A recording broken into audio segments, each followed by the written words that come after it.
voltar aqui para o pessoal que não escutou, tá? Meu nome é Suelen Colombo. A gente vai tratar sobre alimentos hoje. Então, eu vou trazer alguns conceitos básicos primeiro. Aí eu li para vocês aqui o cabimento, que a gente estava falando sobre alimentos. Quando é necessário ações de alimentos? Quando uma das partes necessitar de sobrevivência, de ajuda, de apoio. E a gente estava discutindo o seguinte, em regra a gente pensa em quem? Nos filhos, mas pode ser o cônjuge, pode ser os pais, ou algum parente próximo, tá? Como aqui, a gente está dizendo na lei de alimentos, mas também isso no próprio Código Civil está previsto. Vocês já viram que tem homem, pasmem, mas tem homem que recebe pensão da mulher, tá? Eu sou das antigas, então eu choco com isso ainda, mas eu pude participar de um caso recente disso, não participando como advogada, mas dando suporte para a advogada, que o homem não trabalhava, ficou desempregado, aí depois ele ficou um bom tempo, assumiu o papel de cuidar dos filhos e da casa, e ele alegou que, por conta disso, ele saiu do mercado de trabalho. Quando ele tentava voltar, ele não conseguia voltar porque ele ficou um tempo longe ajudando a esposa ganhava muito mais. Então, quando a esposa quis se separar dele, ele ingressou na justiça e pediu pensão alimentícia. E o juiz deferiu a pensão para ele, e a gente estava discutindo isso. Por um prazo. E aí é o que a gente vai falar. O prazo que o juiz que vai avaliar esse prazo. Entendeu? Por exemplo, beleza, você ficou fora do mercado de trabalho, mas o que você está vendo para voltar? Vai levar em conta o que? A idade da pessoa, porque se for um jovem é mais fácil. Agora, já é um senhor, tem alguma doença, todas essas coisas vão influenciar na decisão, tá?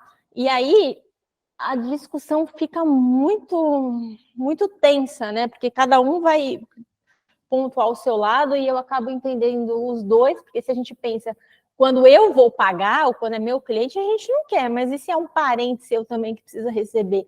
Aí você avalia isso, é uma discussão difícil, né? Então, como eu falei, a regra são os filhos menores, mas também abrange o cônjuge e companheiro, tá, gente? Companheiro também, porque a lei hoje entende que é a mesma coisa. Em regra, tá? Porque algumas questões aí que vocês têm que tomar cuidado, porque o casamento, você já tem o papel, você já tem a certidão de casamento oficial. Então, em qualquer lugar que você chegar ali para pleitear qualquer coisa, é mais fácil. Você pega a certidão de casamento e leva. Quando a gente está falando de uma união estável, fica um pouco mais difícil, porque a depender do alimento que você quer, primeiro você tem que reconhecer a união estável para poder fazer o pedido como se fosse uma equiparação ao casamento, entendeu? Então, você tem que tomar esses cuidados. Então, a depender do seu cliente, da onde você está, do problema do seu cliente, a gente tem que tomar um pouco mais de cuidado com isso. Mas, como eu falei, não se limita, tá? Eu trouxe um exemplo do 24, do artigo 24 da Lei de Alimentos, mas está no Código Civil também o dever de alimentos, tá? A gente vai ver isso mais para frente. Ixi. O mocinho arrumou aqui e...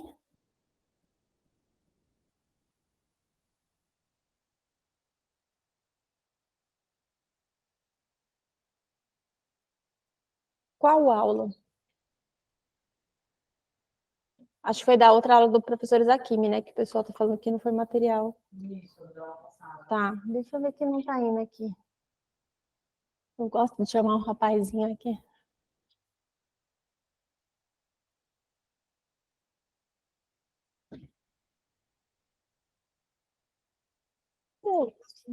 Pode chamar o rapaz para me ajudar aqui? Eu olhei aqui, não tá. Obrigada. Aí, o que é importante só a gente entender para quem não atua nessa área? As dicas básicas que a gente dá para quem quer começar a trabalhar com as ações de alimentos. Você tem que entender que é o seguinte, tudo vai estar, e eu falo isso sempre, o segredo vai estar na sua petição inicial e na sua contestação, tá? Quanto melhor estiver e mais clara a sua petição, vai ser mais fácil para você garantir o seu direito. Gente, tem casos e tem pedidos que já tem expresso, já é reconhecido, a gente não precisa juntar tanta jurisprudência, entendeu? Fica aquela petição longa, extensa, que causa o quê? Desconforto em quem está lendo. E isso não é interessante, tá? A gente precisa pensar o seguinte, eu tenho um monte de coisa para falar, um monte de coisa para pedir, e o juiz tem o juiz, quem auxilia ele ali para fazer as leituras das petições, dos processos. Você vê que eu gosto de você, né? Aonde que você mexe? Que você sair de novo, eu... Vou colocar ela para a direita aqui. Só isso? Isso, ela vai lá para a TV. Era só isso. O que acontece? A sua petição, só vou falar um pouquinho de petição, porque ela é extremamente importante. Faça antes um checklist de cada ação que você precisa. Isso vai facilitar o seu dia a dia, tudo que você precisa. Em cada tipo de ação, a pensão de alimentos, revisional, tudo que é importante, faça um checklist e verifique na hora que você for montar. Muito cuidado, gente, com modelos. Eu não sou contra modelos, você baixar modelos, eu não sou contra. Eu sou contra você pegar um modelo e adaptá-lo cegamente à sua realidade. Porque se você faz isso, você está cerceando o direito do seu cliente, fazendo um trabalho completamente negligente e irresponsável. Porque, às vezes, você precisa ter um tópico que aquele modelo que você baixou não tem. E aí eu vejo advogados que não abrem um tópico, porque naquele modelo que ele baixou não tem um tópico. Entendeu? Então, você tem que ver as necessidades. A sua petição, ela é essencial, tá? Então, faça um checklist do que você precisa. A documentação é muito importante. Cheque tudo. E tudo que a gente vai falar de alimentos, na maioria dos casos, principalmente quando a gente fala em interesse de incapaz, a gente tem a participação do Ministério Público, tá? Essa é uma regra que está no 178 do Código Civil. Por isso que eu falo para você, ao distribuir, para quem está em São Paulo, é online, eu não sei se todo mundo aqui de São Paulo, ao distribuir a sua ação no PJE, não, no ESAG, tá? Desculpa. No ESAG, já tenta cadastrar ali o Ministério Público. Por quê? Isso já facilita para quando a sua petição já estiver lá, ela já é encaminhada, endereçada automaticamente e fica mais rápido o andamento da sua ação. Qual que é a definição de alimentos? O legado de alimentos abrange o sustento, a cura, o vestuário e a casa enquanto o legatário viver, além da educação se ele for menor. Para Maria Helena Diniz, ela diz o seguinte, alimentos compreende o que é imprescindível à vida da pessoa, como alimentação, vestuário, habitação, tratamento médico. Agora, vamos conversar aqui outra coisa. Nós estamos falando de um país que saiu os dados do censo e a maioria da população recebe no máximo R$ 2.500, tá? Então, quando a gente fala numa realidade que os rendimentos são baixos, não dá, a gente sabe que não dá para arcar com nada disso. Então, assim, o que a gente tem que levar em consideração? A pessoa chega no seu escritório e quer pedir, eu quero pedir, meu marido, vou dar um exemplo, meu marido me deixou, eu tô com uma criança, eu quero pedir R$2.000 para sustentar meu filho. O cara ganha R$2.500. Então, assim, não adianta você chegar e falar assim, não, vamos pedir. O máximo que a gente já tem. Como eu já ouvi advogado falar, não, gente, não existe isso. O cara ganha 2,5. Você vai pedir 2? É só mostrar para o juiz que você é doido, para não falar outro nome. Você concorda? O que a gente tem que mostrar para o juiz? Que nós somos sensatos. Que nós temos equilíbrio. Então, assim, você já tem que chegar para o seu cliente e falar assim, olha, querida, eu entendo que seu filho merecia até muito mais, seu filho merecia R$5.000 no mínimo para sobreviver. Só que não é a realidade do seu marido. Se um dia mudar, você volta aqui, me procura e a gente faz uma revisional. Perfeito? Combinado assim? Mas na realidade hoje, não. Vamos já pedir mais ou menos dentro. Pode pedir um pouquinho a mais, né? Tipo assim, é 30, vamos calcular ali nos 30%, vamos pedir uns 40%, porque pode ter uma justificativa que a criança tem algum problema, precisa de um tratamento que é mais caro, algum remédio, alguma coisa assim. A gente pede mais caro, mas está dentro da normalidade. Está dentro do padrão. Então, para o juiz deferir aquele pedido mais rápido, fica mais coerente. E da outra parte aceitar também. Porque ele sabe que se ele não aceitar, de qualquer forma, ele vai ter que pagar. Mas fica coerente. Você não fica fazendo aqueles pedidos de maluco, que o juiz olha e a pessoa fala, não acredito que ele fez esse pedido, sabe? Você perde a credibilidade quando você faz esse tipo de coisa. E você tem que pensar o seguinte, a sua petição, muita gente vai ler, né? Fica chato para você. Então, vamos tentar orientar o cliente da melhor forma. Assim também ele não tem uma expectativa muito alta, porque se ele tem uma expectativa, não, a advogada falou que eu ia pegar 2 mil. Aí depois, de fato, ele não pega, porque de fato o cara não tinha condições, ele só recebia 2,5. Aí ele vai dizer que a gente que é ruim. E de fato foi, porque você não orientou direito. Você comeu bola. Então a gente tem que tomar muito cuidado. E orientar o seu cliente da melhor forma e a sua petição. Então, essas são as considerações iniciais para a gente achar. Para a gente começar. Ação de oferta de alimentos. Gente, o que vem a ser ação de oferta de alimentos? Aquele clima no casamento que está instável. O cara quer sair, ou a mulher quer sair. Aí ele chega no seu escritório e fala assim, olha, o que acontece? Eu tenho 2 filhos, estou casado, mas a gente já não está bem há um tempo, e eu estou querendo me separar, mas eu sei que vai dar um BO, vai ser difícil, tal. O que eu poderia fazer? Para amenizar, para garantir o sustento dos meus filhos, para não ter um problema futuro lá na frente, ou para minimizar esses problemas e gastos e tudo. O que eu posso fazer? Uma solução que você pode dar para ele é a oferta de alimentos. Tá, são 2, na verdade. Você pode já propor, que a gente vai falar na próxima. Você tem 2 alternativas. Ação de oferta de alimentos ou já fazer o acordo, uma ação de acordo judicial. Se a mulher ou o marido ambos estiverem de acordo com o divórcio e já fazer essa questão de guarda e alimentos, já senta todo mundo e resolve. O que você quer? Você quer fazer um acordo? Aí a gente vai falar daqui a pouco sobre acordo. Então, ok, vamos fazer um acordo. Ela não quer fazer um acordo. Ela não quer? Então você pode fazer uma oferta de alimentos. Por que isso é interessante? Primeira coisa, você já demonstra boa fé.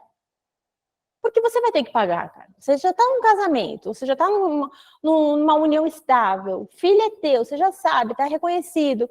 Não tem para onde fugir, você vai ter que pagar. Aí você vai sair para ou pagar informalmente.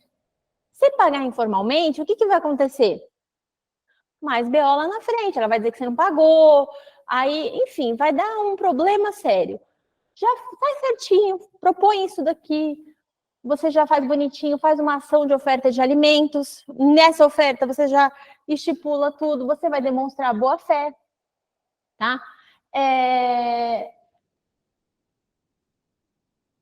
Se não há um consenso e a separação é inevitável, aí uma alternativa interessante é a ação de oferta de alimentos. O momento em que o interessado pode ingressar na justiça oferecendo um determinado valor com o pedido para que o juiz conceda seu pleito, fixando desde já o valor a título de pensão alimentícia. Por isso, eu volto naquele primeiro comentário que eu fiz no início.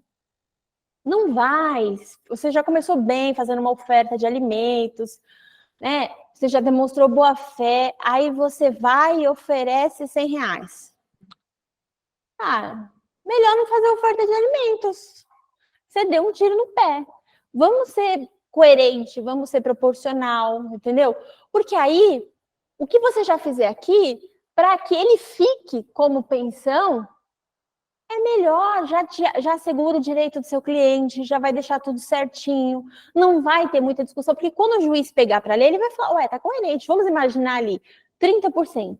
Vocês que são bons em matemáticas, 30% de 2,5, que a gente está falando aí, quanto que vai dar? Nossa, fala, cara. Quanto? 800? Vamos colocar isso, sei lá. Gente, mas com advogado é terrível. Ninguém...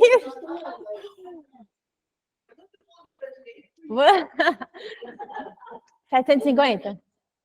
750. Então, vamos imaginar. Aí o cara foi, vamos arredondar para 700. Para baixo, né, que ele vai oferecer lá. Ele ganha 2,5 e ele ofereceu R$700 de pensão. É muito mais fácil do juiz deferir, aceitar e esse valor já ficar fixado, tá?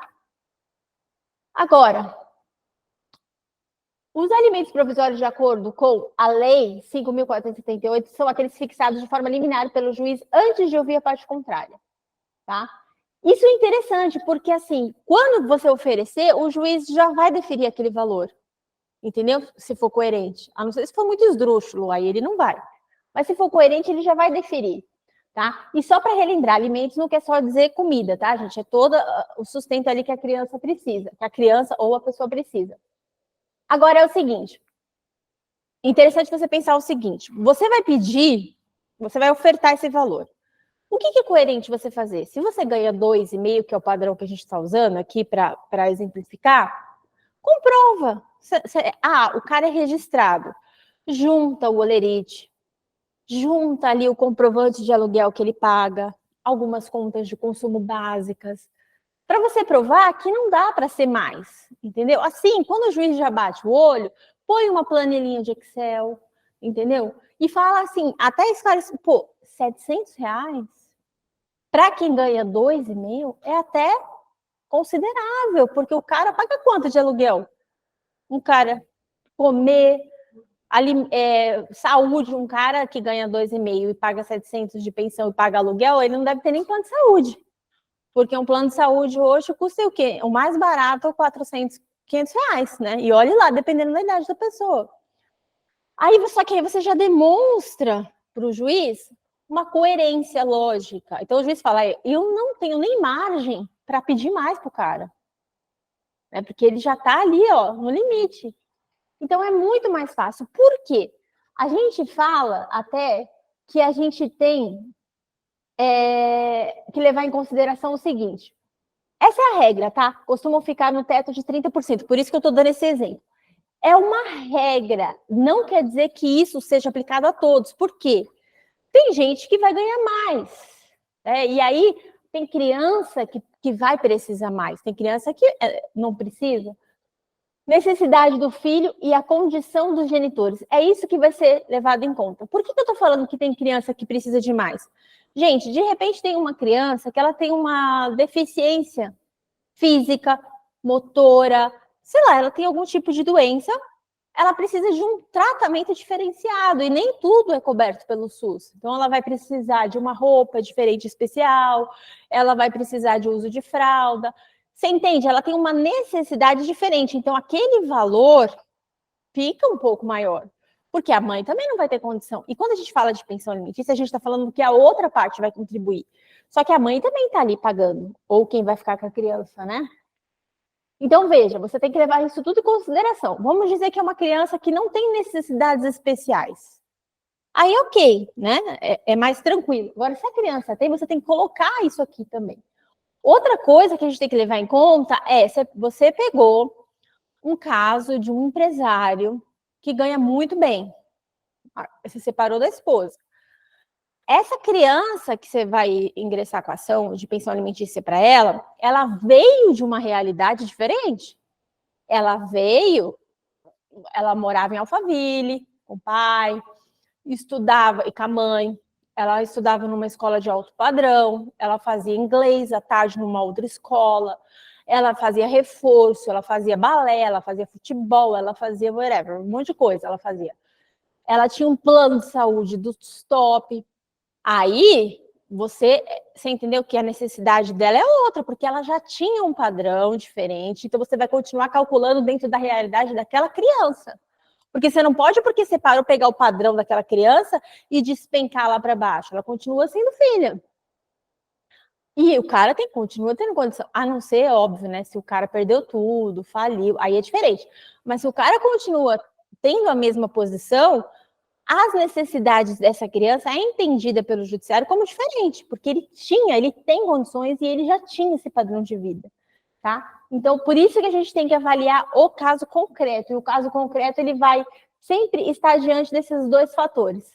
Necessidade do filho, aqui eu coloquei filho, mas né, a gente já conversou que não precisa ser necessariamente só o filho, mas é porque a regra maior é do filho. E a condição dos genitores, tá? E aqui eu volto a falar, a obrigação do sustento, as despesas, são de responsabilidade dos dois, tá? Por isso que quando você for fazer uma planilhinha, você vai colocar os gastos lá da criança. Escola, plano de saúde, alimentação. Aí você sabe que todo ano troca de material, né, na escola, troca de uniforme, tem matrícula. Você faz uma planilhinha já ali para fazer como se fosse uma espécie de divisão de dois para você apresentar e justificar os valores, tá? Aí aqui eu falo novamente, pode ser para o ex-cônjuge, né? Agora, quando a gente fala para filho, a gente já sabe que você vai pagar a pensão para filho até uma determinada idade. Agora, quando a gente fala para ex-cônjuge, é uma medida excepcional e transitória. Ela tem que ter um tempo determinado, que é aquilo que a gente estava conversando no começo da aula. Por exemplo, o cara ou a mulher vai ter que retornar ao mercado de trabalho, ele vai ter que novamente se inserir. O que ele vai fazer? Ele vai fazer um curso, ele vai fazer uma adaptação, enfim, o que ele vai fazer? Ele tem 2 anos aí para vamos se atualizar, vamos dizer assim, para que ele volte ao mercado de trabalho, se recomponha e passe a se sustentar, tá? E aquilo que eu falei, aqui vai depender um pouco também da sorte, porque se a pessoa estiver totalmente já com uma idade mais avançada, ferrada, vai complicar um pouco mais ali a situação. Mas, enfim, em regra, é uma medida excepcional e transitória, tá? E isso tudo que a gente está falando está no 694. E aí eu falei, podem os parentes, os cônjuges ou companheiro pedir uns aos outros os alimentos que necessitem para viver de modo compatível com a sua condição social. Esses dias saiu uma notícia, uma decisão que eu vi, eu não consegui ler toda ainda, mas o pai pediu para a filha, para o filho, não sei, pensão, porque ele não estava conseguindo se manter, né? Ele estava doente e tal, e a filha se negou a pagar, e sob a alegação de que ele nunca foi presente, ele nunca foi pai, na verdade, né? Ele foi o genitor, mas ele nunca foi pai. E o juiz acatou, ela não precisou pagar, porque ele realmente nunca participou. Tipo assim, é triste, mas é uma realidade, né? Você vê, a pessoa planta e, né, ela não... Complicado agora também, chega uma pessoa adulta, ter que sustentar uma pessoa que... pagar um valor X para uma pessoa que nunca nem ligou para ela, nunca demonstrou carinho, se preocupou com escola, com alimentação, com nada, agora quer pensão, né? É meio complicado, mas a gente nunca pensou, sei lá, nunca me imaginei ver algo assim, né? E como as coisas estão mudando, né? E outra, se for a gente está falando de cônjuge também, a gente tem que comprovar essa necessidade. Se chega essa mulher ou esse homem lá, vamos avaliar se tem base para isso. Porque se não tiver, gente, nem pega, porque vai ser um trabalho à toa. Mas se você fala, não, realmente, a pessoa, ela ficou, sei lá, ela casou com 20 e poucos anos, já está com 30 e pouco, ou seja, ela ficou 10 anos casada, 12 anos casada, ela nunca trabalhou, ela não estudou, porque ela ficou o tempo inteiro em casa, cuidando da casa, cuidando dos filhos. Se ela for trabalhar agora, ela vai ganhar pouco, não vai ter com quem fique a criança, vai ter que também, enfim, ter outras despesas. Você tem que comprovar, você tem que convencer o juiz, você tem que lembrar que a sua história, a história que ela está te contando, você vai ter que melhorar ela, e essa história vai ter que convencer o juiz a que pelo menos aí por uns 2 anos o cara ou a outra pessoa pague a pensão para ela. Então tem que ser a história, não é aquela meia boca, não, tá? E sempre tentando fazer essa questão. né? Necessidade e possibilidade. Tem uma discussão também que agrega que essa é o padrão, tá? Necessidade e possibilidade é o que a doutrina majoritária entende. E aí tem agora um novo posicionamento que está falando da proporcionalidade, que você pode colocar aqui como se fosse um trinômio. Eu acho que necessidade de possibilidade, quando você coloca numa balança, vai haver a proporcionalidade, né? Ela acaba sendo inerente ao peso dessas duas questões aqui, tá? Aqui, que eu falei para vocês, os tribunais tendem a reconhecer com mais facilidade essa dependência, principalmente nos casos em que um dos cônjuges se abdicou de seguir a sua carreira para cuidar do lar e dos filhos. Ainda acontece isso hoje, não é tão... A gente mudou muito o mundo, a maioria das mulheres trabalham, mas isso aqui ainda é uma realidade, principalmente quando a gente fala de mulher. Eu dei o exemplo de homem, porque eu vi recentemente, mas isso ainda acontece, tá? Que a mulher realmente para de... Inclusive teve uma de... Não foi nenhum caso de pensão, mas assim... que foi uma atriz, que ela deixou a carreira para ficar com um jogador de futebol, ela deixou de atuar e depois ela queria uma pensão. Oi? Foi, isso. Porque até ela se recompor, até ela voltar para gravar, ela precisava... Porque você imagina, o cara tá lá te bancando, a pessoa tá lá te bancando, você largou sua profissão. É injusto também, né? E, enfim, por isso que a gente tem que pensar muito antes de tomar as decisões, né? Porque depois... No caso dele, tinha dinheiro para pagar, enfim, valeria a pena essa ação, tá? Aqui está essa decisão que eu coloquei para vocês, esse acórdão que fala que, que ele reconhece, mas tem uma duração suficiente para que o alimentado atinja a sua independência financeira, que é esse caso aqui, que ela voltou depois e ela realmente não precisava mais. Tá? Então, essa tá a decisão aqui que vai ficar no material para vocês, tá? Então, vamos entender. Essa ação de alimentos de oferta, em geral, ela deve se fundamentar em 3 pontos. A relação de parentesco. Veja, gente, isso é muito importante, essa relação. Por isso que você tem que comprovar. Lembre que no início da nossa aula a gente estava falando assim, se já é do casamento, e eu tenho até um artigo que eu vou mencionar para vocês mais para frente, do próprio Código Civil, que se presume que os filhos tidos dentro da constância do casamento é filho do casal. Até o marido, a mulher acha isso, né? Que é do casal. Agora, se a gente está falando de uma união estável, você já começa a complicar. Porque se aquela união estável ela não for reconhecida, o primeiro, você precisa reconhecer essa união estável. Então, a gente já tem um problema aí.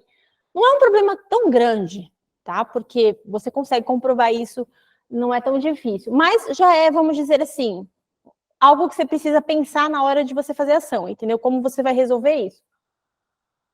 E aí você tem que realmente provar. Essa questão da relação de parentesco entre alimentante e alimentado, ela fica aí um pouco mais difícil quando a gente está falando de outros tipos de ações. Quando, por exemplo, a mulher pede pensão e o cara não sabe se é filho dela ou não, se é filho dele ou não. Pô, você saiu comigo, mas você saiu com, né, sei lá com quantas pessoas, quem garante que é meu? Aí tem cara que fica assustado, registra, e depois vai descobrir não era nem filho dele, entendeu? Enfim, mas você tem que ter essa relação de parentesco, você tem que comprovar. Se o cara já reconheceu, você tem um documento, ok. Mas e se o cara ainda não reconheceu, primeiro você precisa arrumar isso.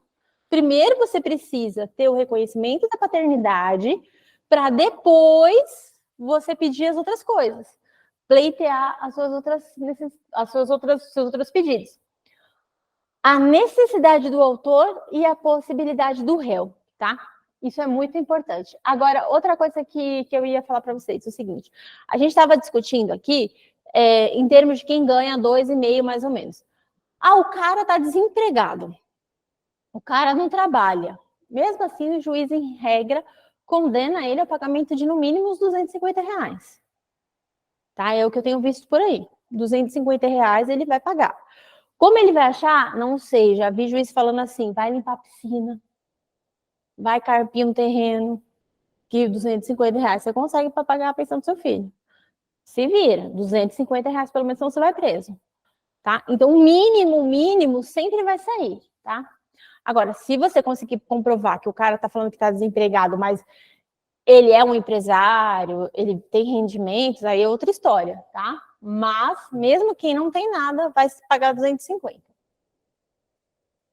E sempre levar em todas as ações, você tem que levar em conta esses 3 aqui, tá?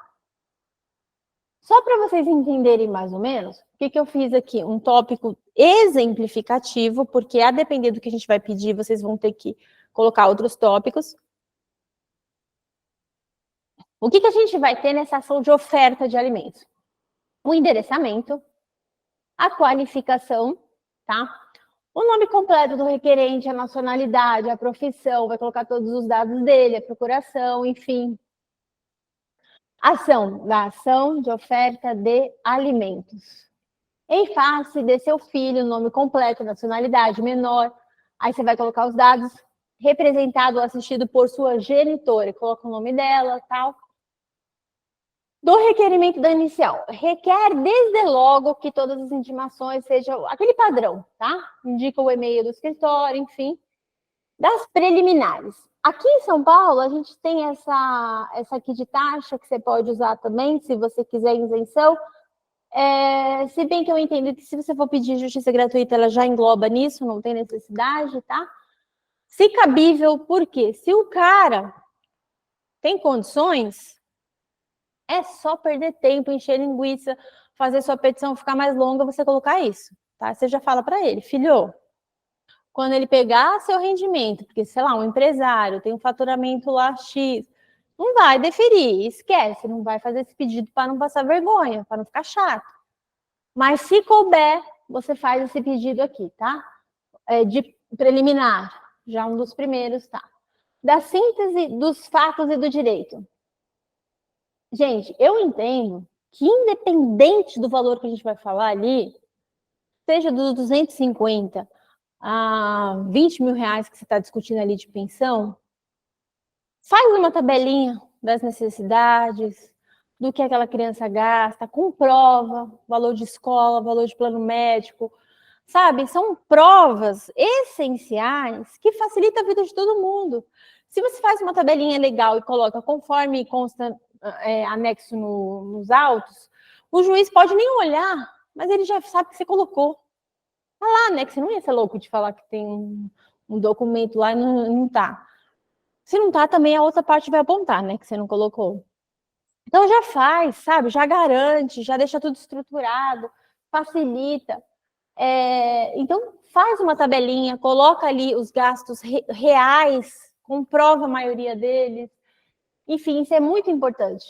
Eu acho que é imprescindível. E aí eu dei alguns exemplos. Em decorrência do dever do alimentante, incumbe aos pais a manutenção, tá? E aí você vai seguir essas orientações aqui, colocar, e você vai justificar. Por que você entende? Então você vai falar, ó, fulano ganha X, a criança, em regra, tem isso de gasto.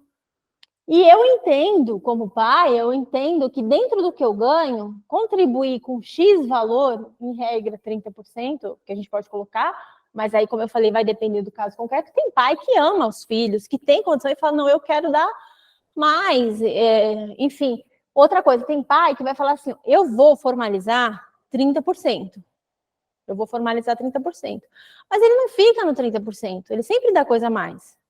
Entendeu? Mas se ele quiser também, nesse momento, falar, ó, eu vou dar 30%, mas se ele precisar, já colocar aqui, se ele precisar viajar, se ele precisar de algo mais, eu já vou arcar, ele pode colocar também, tá?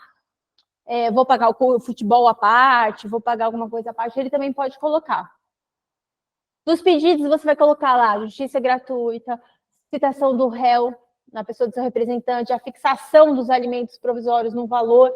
Você já pede a fixação e para que eles sejam, você pode pedir aqui também, já que eles sejam convertidos já como pensão.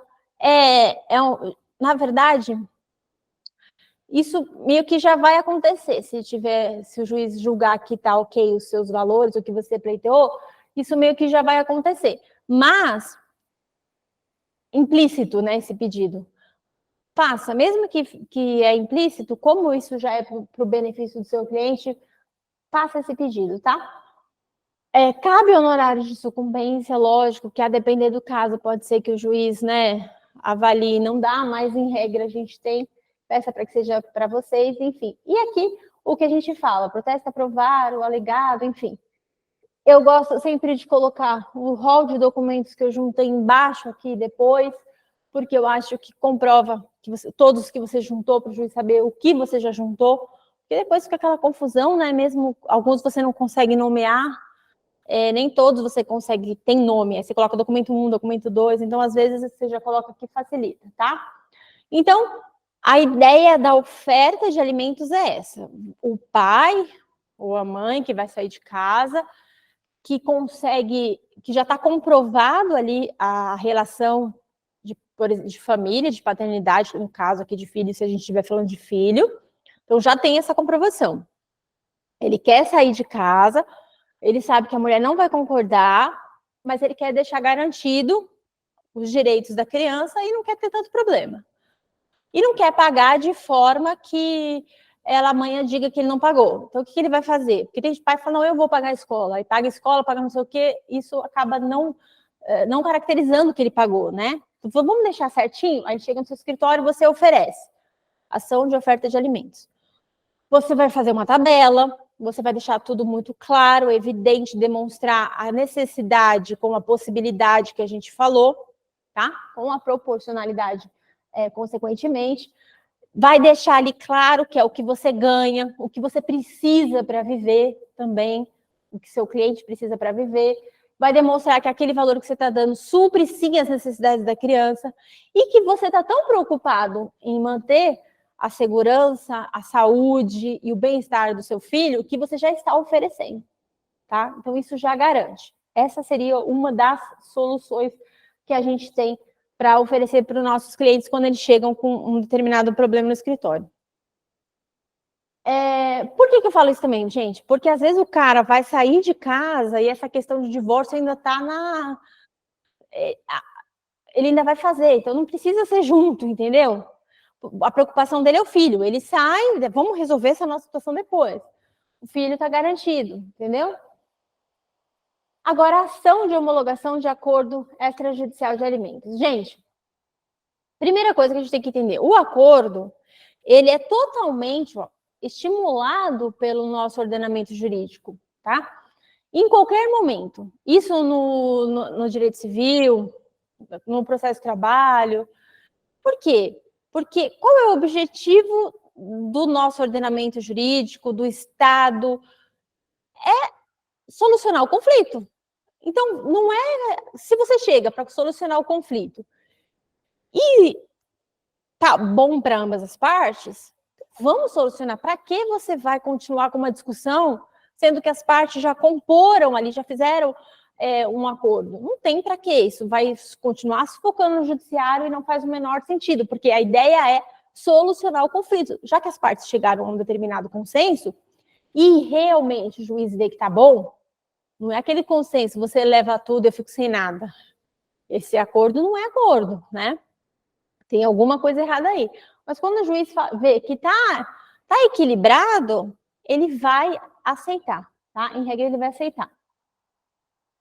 Você pode fazer o acordo, vocês, né, podem fazer o acordo, as partes podem fazer o acordo em qualquer momento, praticamente, do processo, tá? Agora, essa daqui, que é a ação de homologação de acordo, é aquela que vocês nem chegaram a estar no processo, entendeu? Que é aquela proposta inicial que eu dei para vocês. O cliente chega no escritório e fala, olha, a gente está pensando em dar um tempo, eu vou sair de casa, a gente não sabe ainda o que vai fazer, mas eu vou sair de casa, mas tem a criança, enfim, o que eu posso fazer? Você vai dar duas opções para ele. A gente pode fazer uma ação de oferta de alimentos, tá? No qual fica garantido, ou já a ação de homologação de acordo, se ela quiser, se ele quiser. Essa é ainda melhor, porque ela já assina, já aceita, entendeu? Mas a gente sabe que essa é nesse período ali do começo, é a mais difícil de se aceitar, né? Porque a pessoa não quer, uma das partes não quer. Então, mas ela é uma opção, sim. Então, você vai falar sobre essa opção aqui.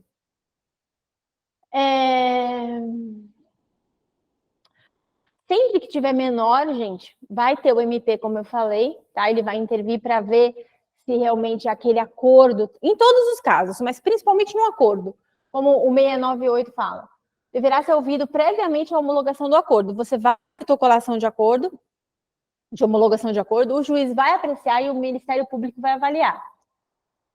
Por isso, gente, pensa assim, ó, o juiz vai avaliar e o Ministério Público vai avaliar. Se a sua, mas é só um acordo, não precisa estar detalhado. Erro seu. Se não tiver detalhado, se não tiver apontado quanto o seu cliente ganha, quanto que ele pode gastar, quanto que ele gasta com ele para sobrevivência, como aluguel, comida, saúde, e quanto ele pode dar, o Ministério vai tá escuro. Você concorda que vai estar assim,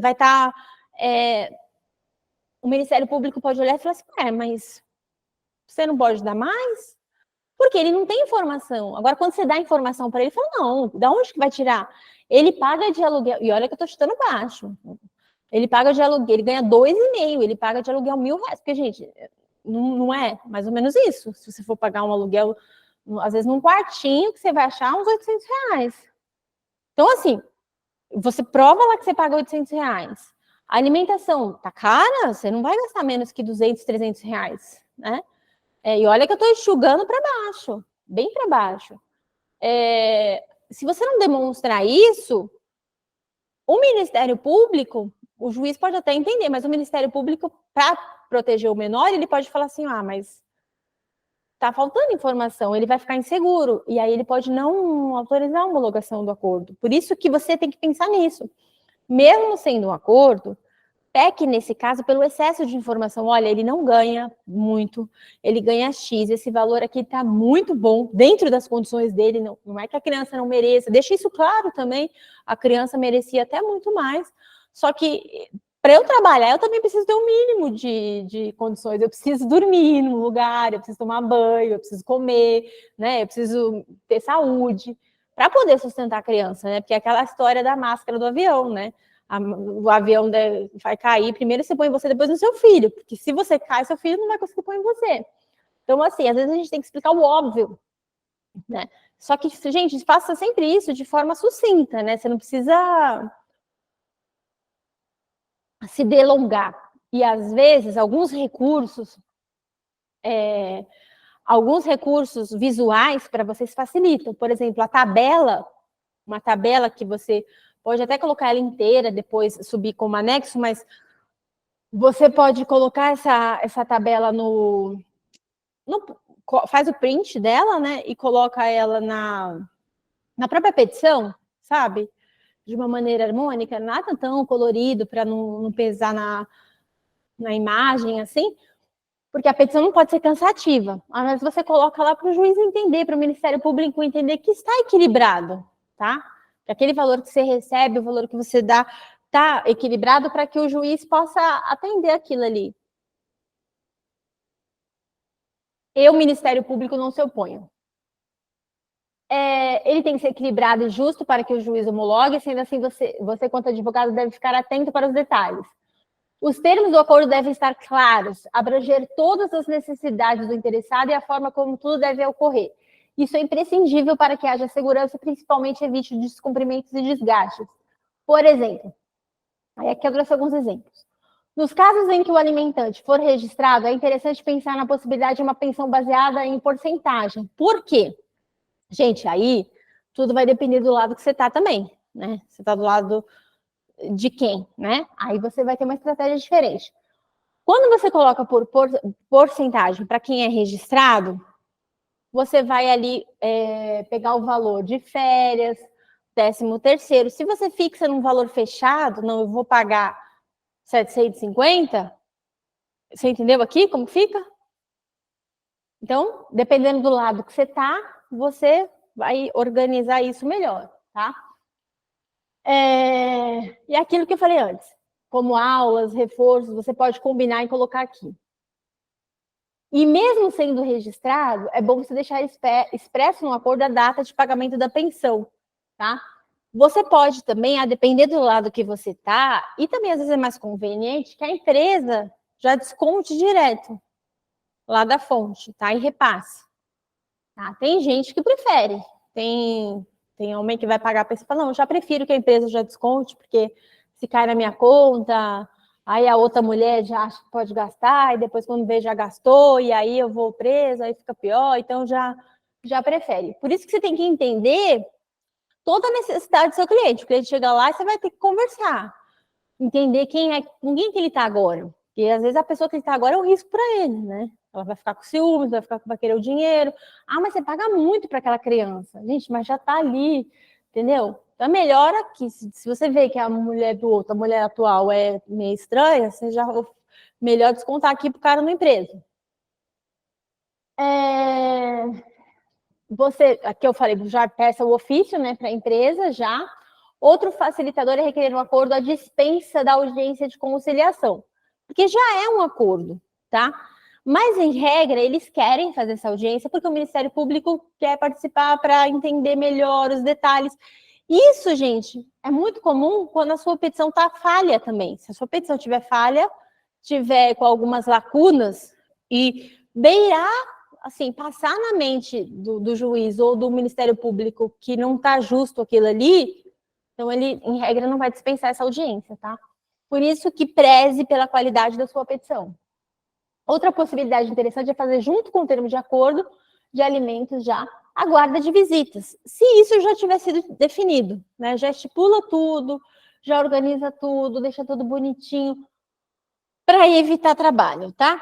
Se você vê, como é acordo, às vezes pode ir o casal lá, e aí você deixa tranquilo o casal. Por exemplo, se você vê que de repente a mulher ou o cara quer voltar, a gente faz isso, não tem problema. Se vocês quiserem voltar, a gente informa, né? Porque às vezes as pessoas acham que porque vai para o judiciário, acabou com a vida, nunca mais vai voltar. E a gente sabe que não é assim, né? Tantos casais separam, voltam, né? Só para que a coisa flua, porque é interessante a possibilidade do acordo. Agora, eu trouxe esse informativo aqui para vocês, por quê? Em regra, quando a gente fala assim, houve o acordo é muito bom. Perfeito, o acordo, eu adoro acordo. Facilita a nossa vida, a vida do cliente, a vida do menor.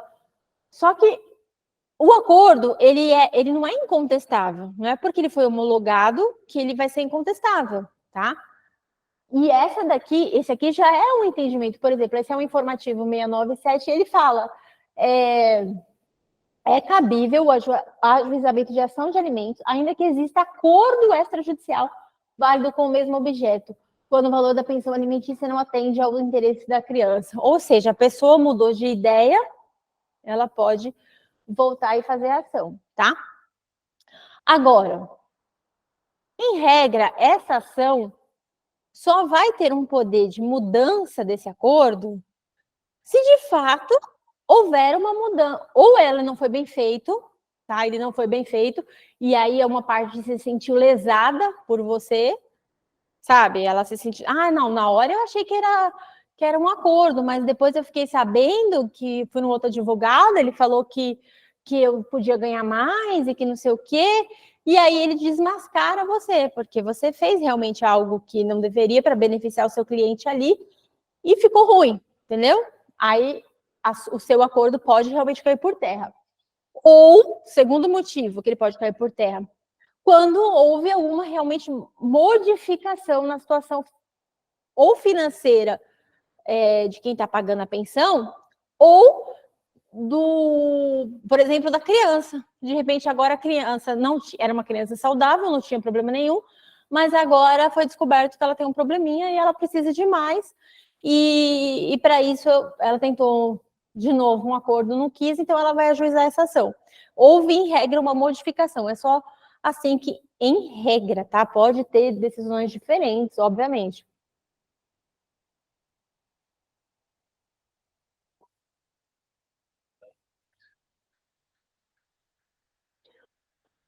Olha, em regra, acaba sendo, né? Porque o juiz, em regra, não vai decidir com esse peso nas costas, né?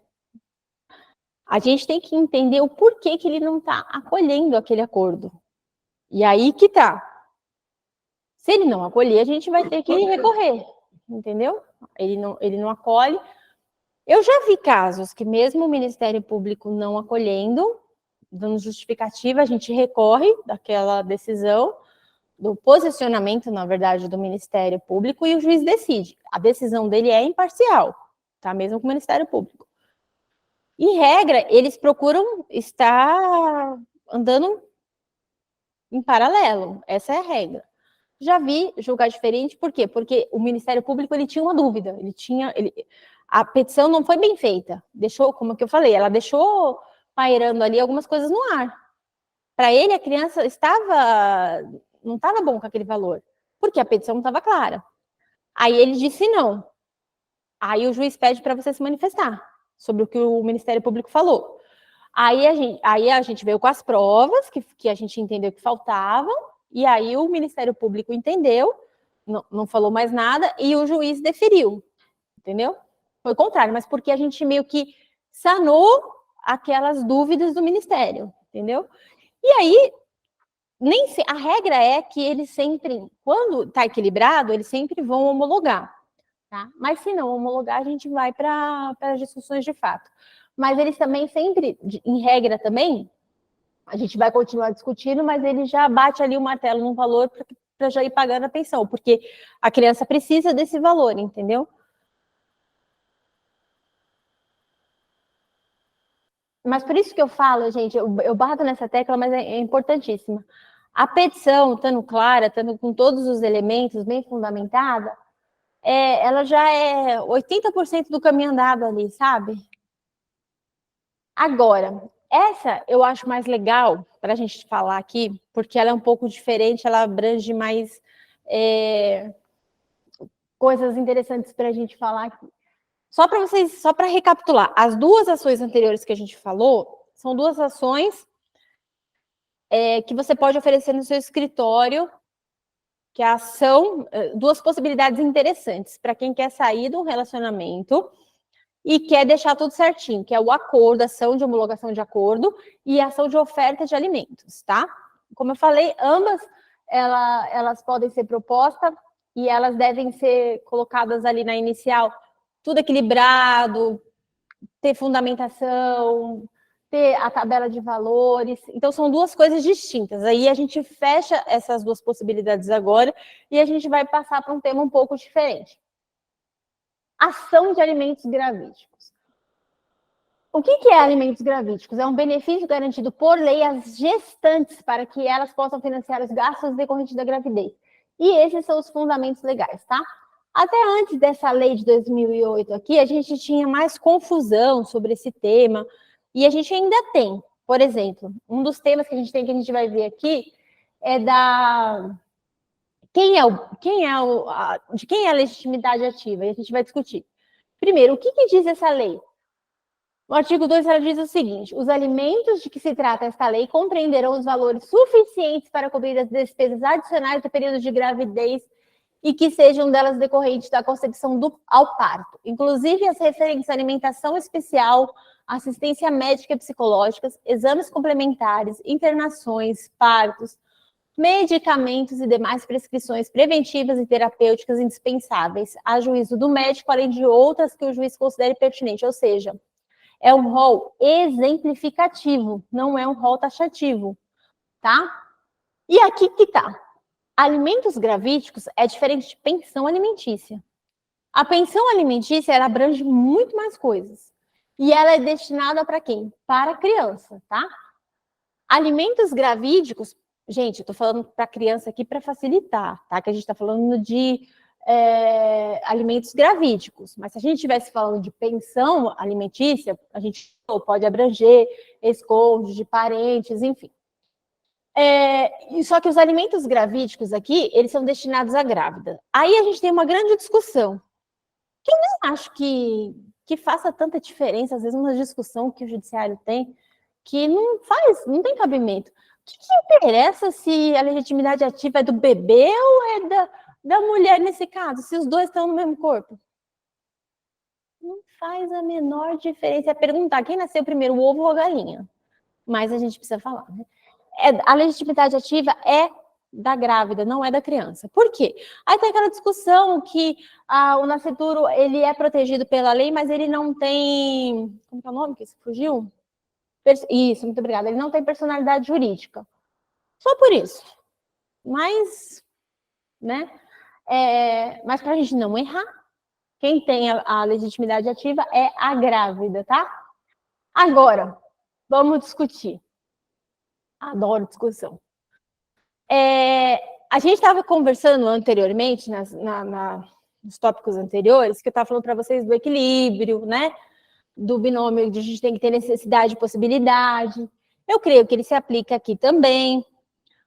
Porque, veja, se a gente está falando de uma mulher que engravidou de um jogador de futebol lá, contratado daquele time grandão que ganha muito bem, ela pode ter uma tal de doula, que eu descobri que tem agora, que as mulheres que engravidam agora têm dinheiro, tem uma tal de doula que fica, sei lá, fazendo, eu não sei como que é essas coisas.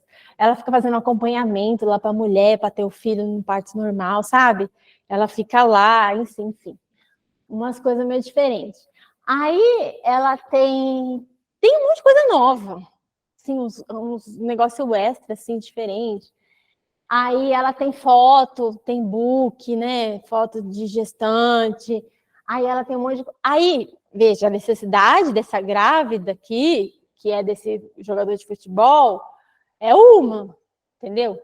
A de uma mulher comum que engravidou, não sei por que ela fez isso, mas ela engravidou de um cara lá que não ganhava nada, ela estava, acho que, enlouquecida. Gente, corta isso que tá gravando, né? E eu falando besteira. Não, é que tem hora que, né, a gente fica realmente pensando o que se passa na cabeça, mas enfim, não compete a mim. Gente, ignora, tá? O pessoal do online ignora a professora aqui. Aí ela engravidou de um cara que não tinha nada. Ela sabia que o cara não tinha nada, mas ela engravidou do cara. Ela vai poder meio que pedir as mesmas coisas? Não, ela vai para o SUS. Ela vai para o SUS. O que ela vai pleitear? Ela vai pleitear ali alguma coisa que vai ficar, acho que alguma coisa básica que vai ficar ali entre os alimentos, porque de fato ela grávida precisa de uma alimentação um pouco mais saudável, talvez ali comer uma alimentação mais orgânica, né? Então ela vai gastar um pouco mais. Então ela vai realmente conseguir algum valor? Vai, tá? Ela vai conseguir algum valor, mas com certeza vai ser pouco. Se o cara, a gente está falando aí dentro dessa possibilidade aí dos R$2.500, eu acho que se ela conseguir bem, ela vai conseguir uns 700 aí na torno dos 30%.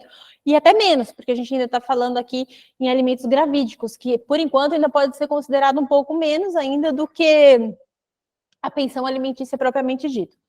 Isso vai depender da sua inicial e do entendimento do juiz, tá? Não é uma coisa que eu ou você que vai determinar, tá? É um conjunto de coisas, de elementos que vão determinar quem vai ter o que aqui, quem vai levar o quê. Legitimidade ativa e passiva. Apesar de ainda haver uma grande discussão sobre a legitimidade ativa dessa ação, a gestante, e a passiva é o suposto pai. Por que suposto, gente? E aqui que mora o perigo para os homens. Suposto, tá? Então, você imagina assim, tá? O senhor lá sai, ó, com a pessoa ali. Aí, não saiu, só saiu para jantar. Só para jantar, jantou. Ela chega e tira uma foto e fala assim, não, eu saí com o doutor. E eu tô grávida do doutor.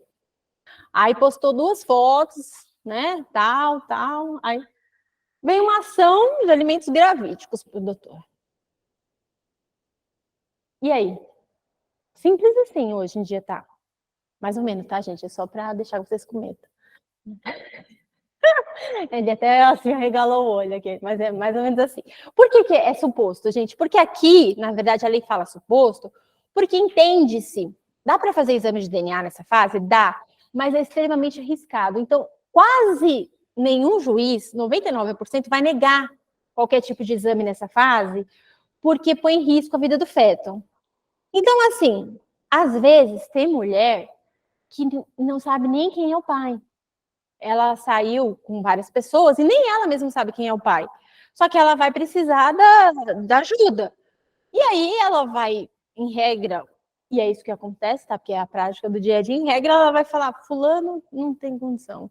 Beltrano, esse aqui tá um pouco melhor. Então eu vou pedir alimentos gravídicos para ele, porque eu sei que ele tem dinheiro. Ou eu acho que tenha. Aí você pergunta, mas você tem certeza? Ela, não, doutora, certeza eu não tenho, não, porque eu saí com os 3. Aí você fala, meu Deus. Mesmo sendo algo nada assim, eu peço para assinar termos de responsabilidade, né? Porque eu preciso me garantir, né? Não que vai acontecer algo contra mim, né? Em regra, a gente não vai levar, mas eu gosto de fazer porque depois ela fala assim, não, eu falei que era o outro, a doutora entendeu que era o outro, sei lá, né? Vai saber o que passa na cabeça das pessoas. Aí, como nessa época a gente não pode fazer esse exame, em regra a gente não pode, os juízes não vão aceitar fazer, em 99% dos casos eles não vão, a simples alegação que é o fulano, e com algumas provas, tem que ter prova, tá? Mas assim, não é uma prova robusta, porque o que vai ser robusto ali seria um exame de DNA, seria se ela fosse casada com aquela pessoa, recém-separada, né? Então a gente está falando assim, talvez de marcando um encontro ali por WhatsApp, enfim, alguma coisa que ela tiver. E aí, porque diz que a gente só há indícios. Indícios não é prova, né, gente? O cara também pode ter saído com a mulher e pode não ter acontecido nada. E ela vai pedir alimentos gravídicos para ele, enfim. Nesse sentido, Maria Berenice Dias, e para quem quer seguir também, um material bom para vocês lerem é da Maria Berenice Dias, basta o juiz reconhecer a existência de indícios de paternidade para a concessão de alimentos. Então, veja, tem que ter indícios, tá? Se a pessoa não tem nada, ela não tem... Pode até conseguir, mas eu acho mais difícil. Se ela não tem uma mensagem de WhatsApp, se ela não tem uma foto, se ela não tem uma mensagem de Instagram, ela não tem nada, uma testemunha, é mais complicado. Eu acho que aí, nesses casos, pode ser que o juiz espere a criança nascer para ver, a gente decidir, então, a questão de paternidade, porque não tem indícios.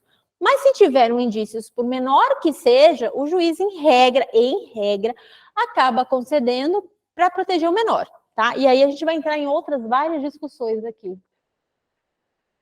Vale lembrar que a ação de alimentos, Flávio Monteiro de Barros diz, vale lembrar que a ação de alimentos gravídicos visa fixar a relação de filiação com base em indícios de paternidade, não se exigindo a certeza, tá?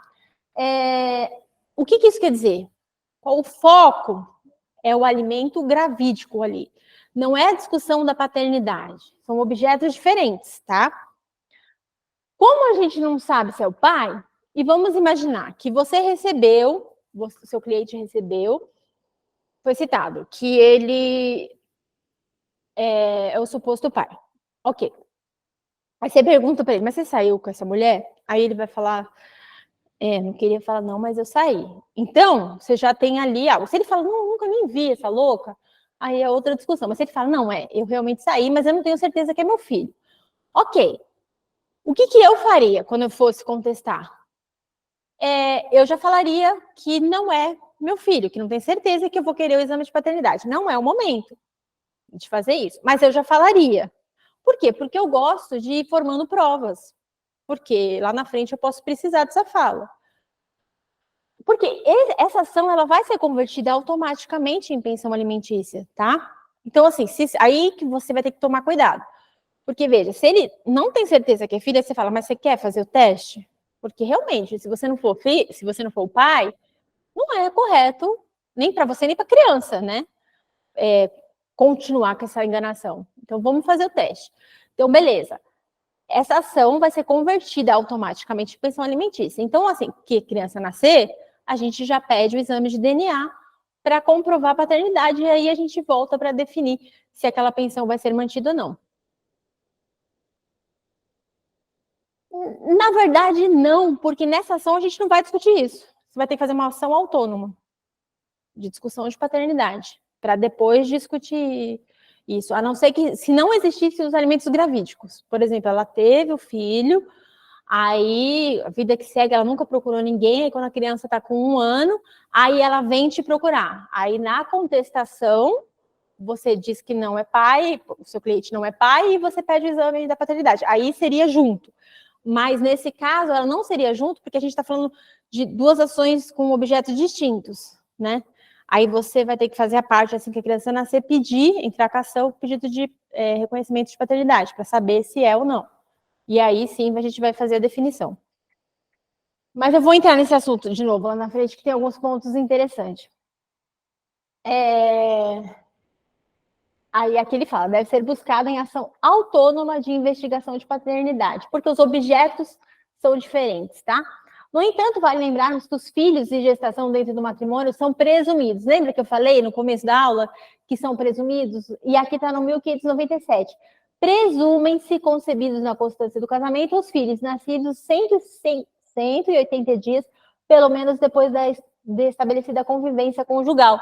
Ou seja, lembra que eu falei que a gente tinha que ter indícios de prova? Mas se você separou agora e engravidou dentro desse período de 180 dias, então a presunção já é que seja do ex-companheiro, entendeu? Do ex-marido.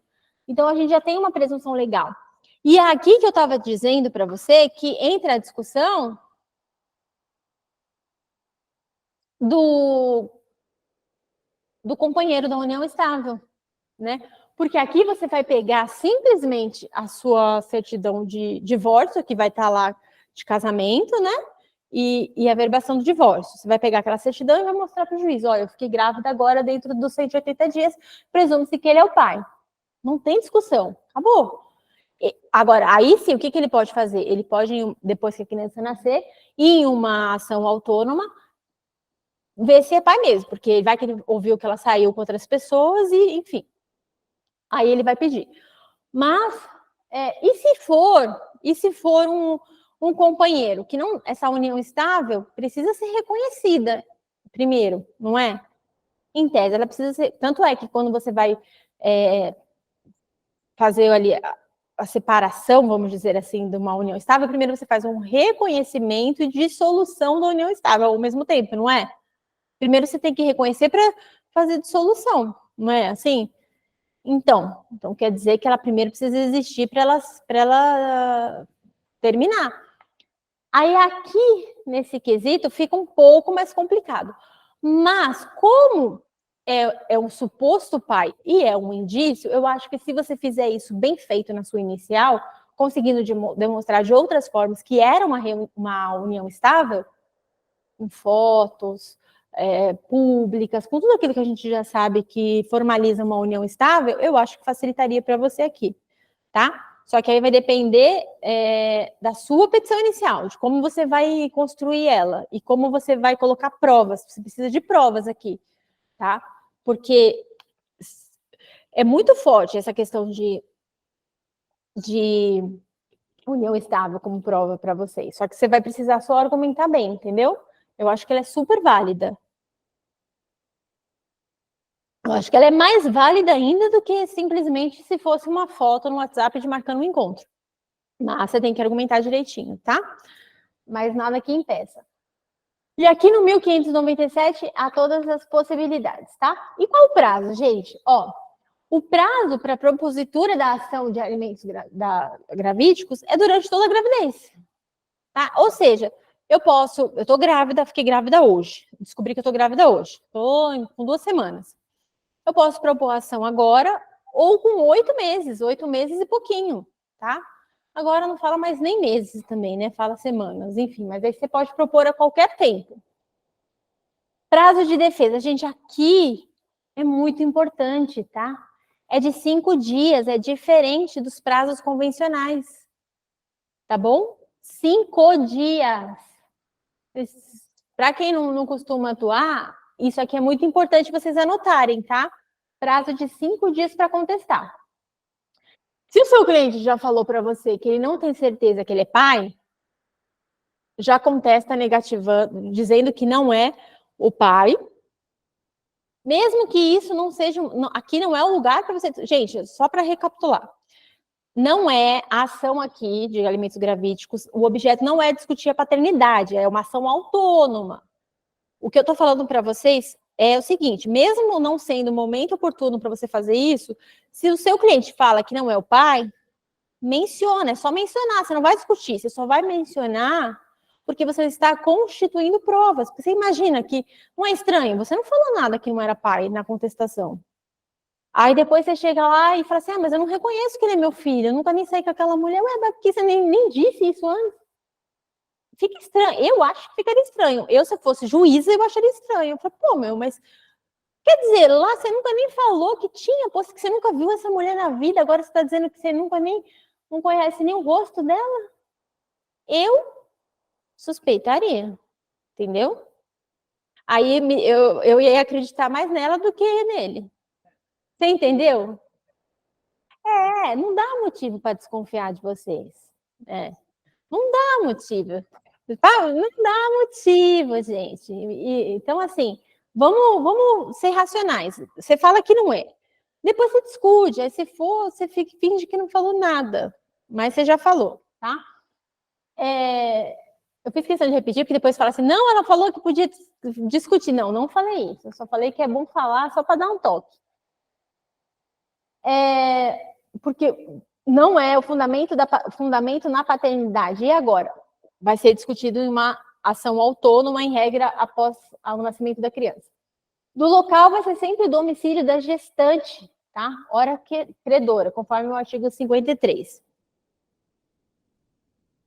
Quando é extinta? Essa ação ela só é extinta se por acaso a gravidez foi interrompida, a criança, o feto morreu, enfim, vai ser extinta. Se por algum acaso, em alguma ação, o juiz permitiu algum exame de DNA e foi descoberto que não é o pai. Isso são em casos raros que eu nunca cheguei a ver. E ela vai durar até o nascimento da criança. Agora presta atenção, gente, após o nascimento com vida da criança, os alimentos gravídicos serão convertidos, eu não escrevi aqui, mas está automaticamente, tá? Em pensão alimentícia em favor do menor, até que uma das partes peça revisão, tá? Então, veja, qual vai ser os casos dessa revisão aqui? Primeiro, se você já fez uma ação de alimentos gravídicos, se foi você que fez, se a grávida era sua cliente, você fez uma ação bem feita e já conseguiu ali, por exemplo, os 30% que era devido e tá bom para você, e o juiz entendeu, e você conseguiu de fato, que nem sempre você vai conseguir, mas você conseguiu 30%, e o cara tá pagando, em tese, não tem por que você discutir isso, porque o cara não ganhou, não teve uma modificação financeira, continua ganhando 2,5, você até que está ganhando bem, porque o cara ganha 2,5, então, dentro da realidade, você também está ganhando bem, esse valor vai ser convertido em pensão alimentícia. Não há o que discutir. Agora, você fez um pedido de 30%, mas, por algum motivo, o juiz entendeu que naquele momento não era devido 30%, ele deu 15%. Estou chutando aqui, tá, gente? Só para a gente pensar. Deu 15%. Quando a criança nascer, 15 realmente já não era suficiente. 15 realmente não vai ser. Aí você vai ter que fazer uma revisional para que pelo menos vá para 30, tá? Ou você vai fazer essa... Olá!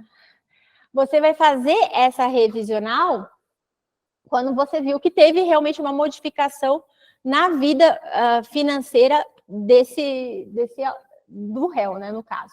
Então, observem que é muito interessante vocês verem isso. Ou outra coisa, a criança nasceu e você fez uma ação autônoma de reconhecimento de paternidade. E lá nessa ação, você verificou que não é pai. Aí, acabou, tá? E aí começam a nascer outros problemas que a gente vai discutir aqui. Quais sejam? Imagina que o suposto pai, lembra que eu dei o exemplo? Que ela saiu com 3, aí ela falou assim, doutora, eu saí com fulano, Beltrano e com ciclano, só que o ciclano tem uma condição de vida melhor. Então eu quero que seja ele o pai da minha filha, porque eu sei que ele tem condições. Só que aí, quando a criança nasceu, ele fez o exame de paternidade, de DNA, e descobriu que ele não era pai. Era aquele que ganhava menos, pai da criança. E agora? ele já pagou. E aí a gente tem uma outra discussão, que é o seguinte.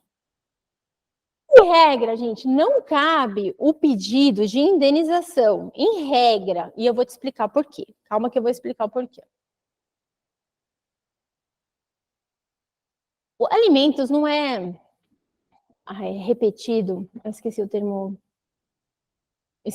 exato, me falha a memória. Que é esqueci, que fala que ele não é repetido, ele não pode ser repetido, ele não pode ser cobrado, ele não pode ser, enfim. Isso. E só que acontece? Só que há uma discussão do seguinte: se houve dolo da mulher e você conseguir provar, você pode cobrar dela. Agora, como que você vai conseguir provar o dolo dela? É muito difícil você conseguir comprovar o dolo. Porque talvez a única pessoa que ficou sabendo que ela estava escolhendo fulano aleatoriamente porque ele tinha mais dinheiro, talvez não vai depor contra ela, não vai ser testemunha. Então, você não vai ter provas, né? Há quem diga que você pode fazer essa ação contra o verdadeiro pai e cobrar dele. Por quê? Aí teve gente que falou assim, em uma outra aula que eu dei, mas ele não tem culpa. Gente, não é questão de culpa, é filho. Não é culpa. Ele é o pai. E aí, uma das alegações dessa ação de indenização é enriquecimento ilícito, porque se o filho é teu, por que eu estou pagando a conta, eu paguei a conta dele? Então, ao passo que eu fiquei mais pobre pagando a conta do seu filho, é enriquecimento ilícito. Então, você tem que me ressarcir, porque o filho é teu. Mas eu não tenho culpa. Não, não existe culpa. Filho não é questão de culpa. Filho é teu, você que arque.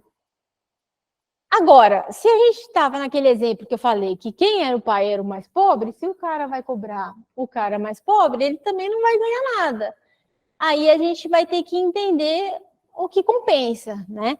Se você de fato vê que compensa, que realmente foi um valor alto, porque talvez, sei lá, de repente a mulher saiu com 2 jogadores de futebol, os 2 eram muito ricos, aí muda de figura, porque aí ele estava pagando lá 6 mil reais de pensão, né? Porque ela teve dolo, ela teve todas aquelas coisas lá, né? Por exemplo, nos alimentos gravídicos. Aí, quando nasceu, que ela achou que ia continuar tendo 6 mil, aí foi fazer o exame, ele não era pai. Não tem problema, mas o pai era o Neymar. Então melhor ainda. Aí, ok, entendeu? Ok. Dá pra gente falar assim, então eu vou cobrar. Até eu ia cobrar. Vamos cobrar, vamos cobrar. Você é o pai, você que tem que pagar. Se a gente vai levar, eu não sei, mas que a gente cobra, se fosse o Neymar, a gente cobrava, né? E tem mais chance. Agora, do contrário, não. Tá?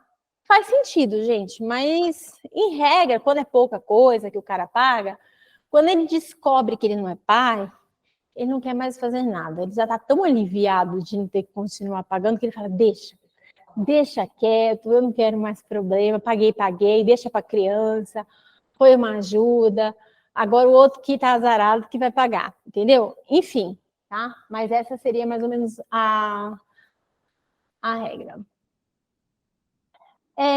Eu trouxe esse recurso também aqui para vocês. Enquanto essa conversão, você faz importante a citação desse recurso, tá?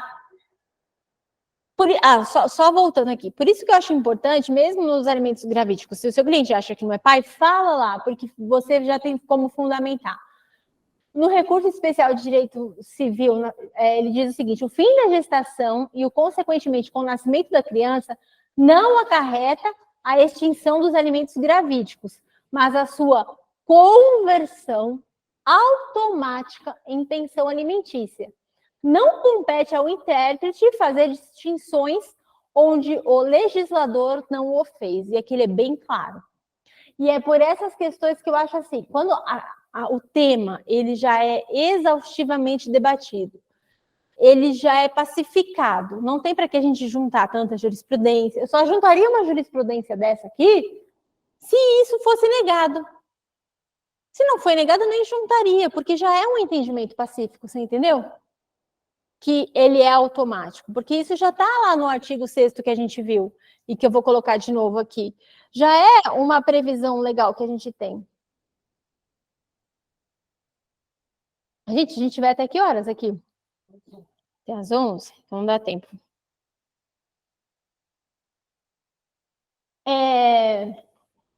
Então, veja, é automático. Então, ele fala aqui, o que o acórdão fala?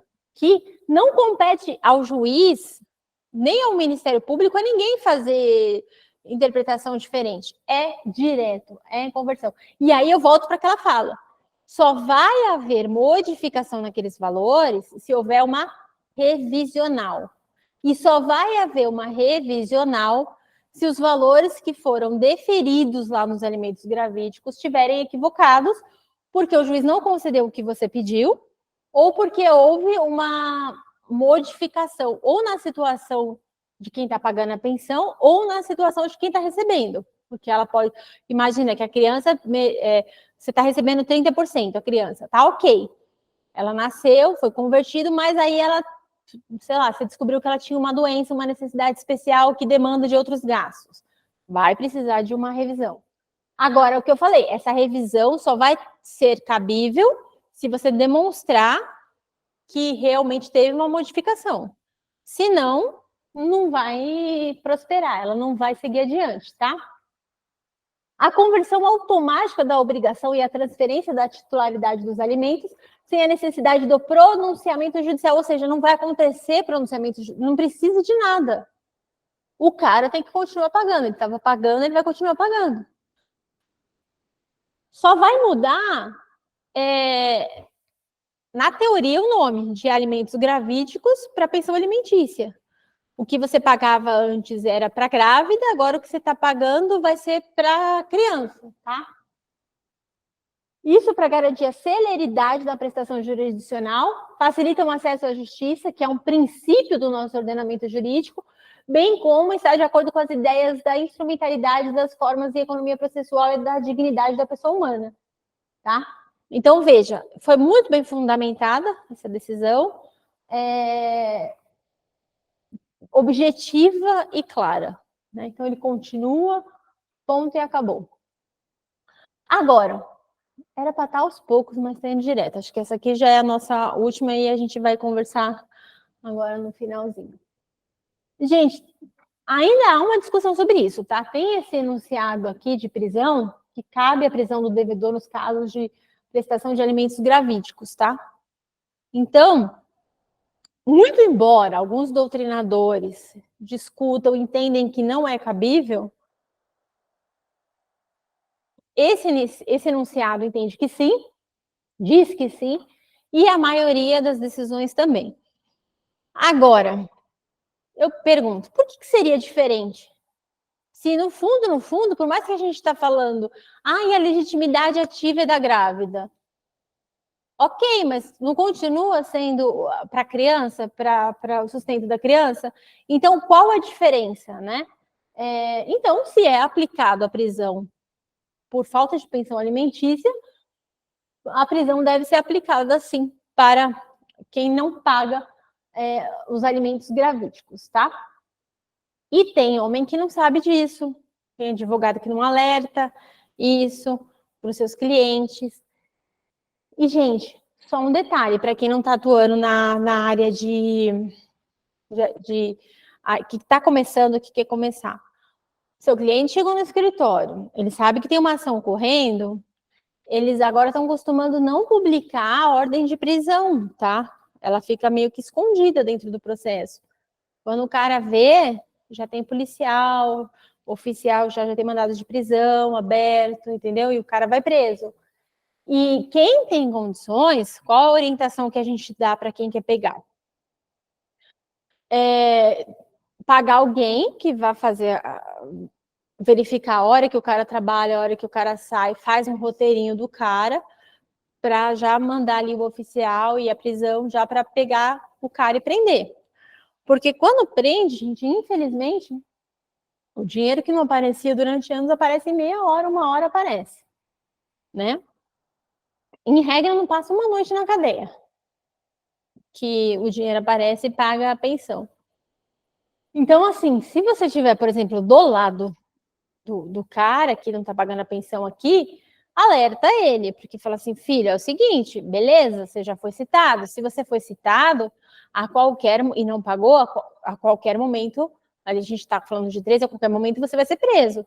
A gente não sabe se a outra pessoa está formalizando ali para uma agendinha sua, da sua rotina, e alguém já sabe onde você vai estar, em qual lugar. Tem gente que é preso no trabalho, saindo do trabalho, chegando, enfim. Teve gente que foi preso já indo fazer show, né? Que tinha aquela agenda a cumprir. Então, é muita cautela que tem que ter. É uma das poucas prisões civis que a gente tem, e aqui uma das que mais funcionam, né? Fora isso, a gente também tem outros pedidos que você pode fazer, como apreensão de passaporte, essas coisas todas, mas acho que o mais eficiente ainda é esse aqui, tá? Deixa eu ver se tem mais algum. Acho que esse aqui já é o nosso. Gente, alguém tem alguma dúvida? Ficou? Eu queria só saber se ficou claro as duas propostas que a gente tem de alternativas para dar para os nossos clientes quando ele quer sair daquela relação, quer fazer o acordo ou a oferta, e dos alimentos gravídicos. Eu acho que eu consegui passar de forma resumida os pontos principais de cada um. Só volto para falar para vocês o seguinte: a inicial e a contestação é o coração do trabalho de vocês. Elas têm que estar perfeitas, porque elas são um momento que tudo que tem que estar ali tem que estar ali. A gente não pode ficar contando com a sorte, entendeu? É um momento excepcional que a gente precisa estar ali com tudo, com documento, com tudo. Alguém tem alguma dúvida? Deixa eu ver se alguém tem aqui.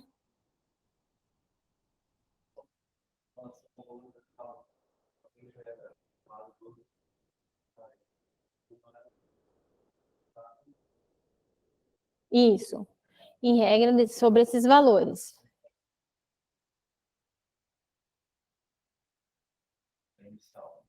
Isso. A não ser que, nos casos que a gente está falando de justiça gratuita, né? Aí a gente. Porque, em regra, a gente também tem o seguinte: a gente tem que tomar muito cuidado, porque nós, às vezes, quanto advogado, a gente costuma se negligenciar na cobrança, né? Então, por mais que a gente está falando aí de discussões, às vezes, de valores pequenos, a gente tem que cobrar, porque a gente não pode contar com o horário de sucumbência, porque eu não sei o que está acontecendo hoje. Até vi que a Patrícia, que é a presidente da OAB, tem se manifestado contra isso, mas o judiciário tende a dar muito palpite nos nossos honorários, né, de sucumbência. E isso é uma afronta, porque a gente não vai dar palpite no pagamento de ninguém. Chega na nossa vez, a gente, né, as pessoas ficam dando palpite. Palpite não, né, dando ordem, vai receber 5% só. Então, por isso que a gente tem que pensar muito bem no como a gente vai fechar aquele primeiro contrato de honorários. Porque, em regra, quem trabalha com direito de família sofre, não é uma vida fácil. Porque, em regra, o cara vai te ligar toda hora, você vai ficar atento. Se o cara tem um pedido de prisão, você fica tenso, você não pode simplesmente fazer igual quem trabalha só com a parte civil sem essas questões de prisão. Você fica dando suporte, entendeu? Ai, pega a criança, some com a criança, não devolveu a criança. A primeira pessoa que eles vão ligar é para o advogado, entendeu? E não dá para você dar uma sumida, assim, o mínimo de assessoria, você vai estabelecer regras, mas tem certas coisas que você não pode também negligenciar e não atender. Se o cara foi preso, aí você tem que estabelecer quanto você vai cobrar também para, de repente, ir lá ajudar, entendeu? Você tem que ter ali a sua tabelinha, já passar para ele, entendeu? Já atrelar, até para que ele faça todas as coisas com você. Amarra isso no seu contrato de honorários. Se o cara te contratou, beleza, você cobrou X para fazer aquela ação para ele, por exemplo, de oferta de alimentos. Mas aí você atrela com ele ali num contrato que, se porventura ele deixar de pagar alguma coisa, meio que ele já se obriga a te contratar, né, para outras coisas e tal, entendeu? O máximo que a gente puder. Ah, Suelen, é 100% seguro? Não tem 100% seguro, mas o máximo que a gente puder tentar se proteger, porque, gente, a nossa vida não é fácil. A gente passa o tempo inteiro estudando, o tempo inteiro lendo. A gente já tá tudo ficando com cara de doido daqui a pouco. Não é? Porque a gente só. E a gente lê, estuda, daqui a pouco sai um negócio novo. Aí alguém fala, você viu o novo? Você fala, Não acredito, sabe? E aí, e as pessoas falam assim, mas é só uma dúvida, é só um negocinho aqui no seu WhatsApp, entendeu? E como a gente não pode continuar confiar no judiciário em termos de honorários, principalmente quando a gente fala em questões de família, garanta ali o seu antes. Dá o seu jeito de garantir um pouco antes, entendeu? Para você ter os seus honorários ali. A petição de acordo de alimentos deve ser protocolada com a identidade. Pergunta: a petição de acordo de alimentos deve ser protocolada com qual identificação do tipo de petição? Gente, Peraí. Em regra, eu coloco como uma petição simples, tá, gente? Porque as que já estão na petição especial, elas já estão lá. As que não estão, a gente coloca com a petição simples ali. O que faz quando o pai, após o exame de DNA, descobre que não é o pai biológico? Então, gente, aqui, ó, qual a pergunta da Joyce? É complicado, viu, Joyce? Aí a gente está numa discussão que depende, vem aquela frase típica de advogado, depende. Há entendimento que quando ele já foi registrado, já era. Ele é filho. Não tem mais o que você tirar ali. E há pessoas, e há teses, e há até sentenças que entendem que não. Se ele foi enganado pela mãe, no caso, que ele era o pai, ele foi enganado, ele achou que era pai, ele pode retirar. Entendeu? Só que aí o que a justiça e principalmente o Ministério Público vão levar em conta? A situação do menor. Porque, veja, a questão aqui não é o pai e a mãe. A questão é o menor. Se esse menor, ele também não tinha nenhum vínculo com aquele pai, talvez seja mais fácil. Agora, se aquele menor, ele tinha um vínculo com aquela pessoa, o juiz e o Ministério Público podem levar isso em consideração e negar. Tá? E negar, porque ele teve ali uma relação próxima de paternidade, uma socioafetiva mesmo. Então é complicado. Então é uma questão delicada. E assim como essa questão e como tantas outras, a gente não vai ter hoje um sim, sim, não, não. Vai depender muito do caso concreto, do entendimento do juiz e do entendimento do Ministério Público. Né? Eu já vi alguns colegas meus, mas eu não tive acesso ao processo, então eu não posso falar se é verdade, tá? Então eu vou contar o caso aqui, mas não. Um colega meu me contou que teve um caso que o cara descobriu que não era pai depois de muitos anos, mas ele não tinha convivência com essa criança. E aí ele descobriu que ele foi enganado, ele pagou pensão, tudo, e aí ele entrou na justiça e falou assim, eu fui enganado, tal. E depois de muito, não foi depois de muita discussão, ele pôde tirar o nome do filho dele, mas porque ele não teve convivência nenhuma, ele provou que ele foi enganado, que ele teve tal, mas ele não pôde pedir ressarcimento de nada, entendeu? A maioria das vezes não tira. Agora, esse foi um caso que eu ouvi de um colega, mas eu não tive acesso ao processo, até porque, em regra, esses processos são segredos de justiça, né? Então, assim, pode até ser uma fake news, eu não sei, não é? Eu não vi, então aquilo que eu não tenho certeza, eu não vou falar.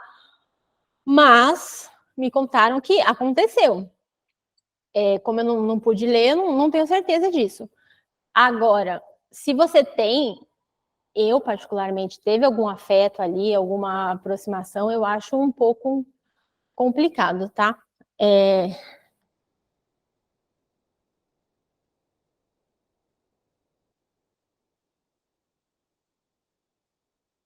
Professora, se descobrir que a criança não é do suposto pai na ação de alimentos gravídicos, aí tem que pedir a exoneração? Primeiro, como que você vai descobrir?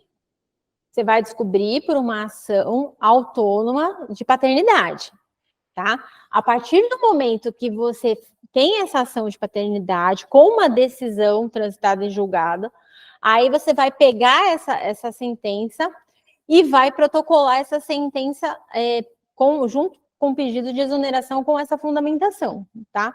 Não é simplesmente também deixar e parar de pagar, a gente tem que fazer tudo certinho. Já vi gente falando que não precisava, que a partir do momento que foi, porque o juiz, dependendo da decisão, ele decreta na hora que foi, não é o pai, não tendo que pagar pensão, entendeu? Mas, por cautela, eu faria o pedido nos autos que já tem explicando bonitinho, entendeu? Remetendo. Se não tiver na mesma vara, alguma coisa assim, mas eu gosto de pecar, às vezes, pelo excesso, né? Mesmo se ele mencionou que não é o pai e tal, e concedeu, falou que não precisa continuar pagando pensão porque não é o pai, foi reconhecido e tal, eu pego essa decisão e informo lá como se fosse um pedido de exoneração com essa fundamentação. Por cautela, tá? Tem gente que, já vi gente dizer que não precisa, não fez, mas eu também nunca vi se deu certo. Eu não vou arriscar, tá? Gente, o material vai ficar disponível para vocês, tá? Quem tiver mais alguma dúvida que eu não consegui responder aqui, que eu não estou vendo aqui, pode me passar depois.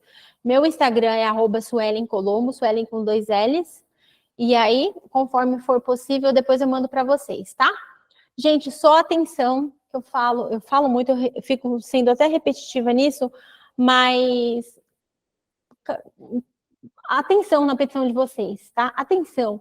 Evitem logos muito grandes, muita cor, muita informação desnecessária. Seja mais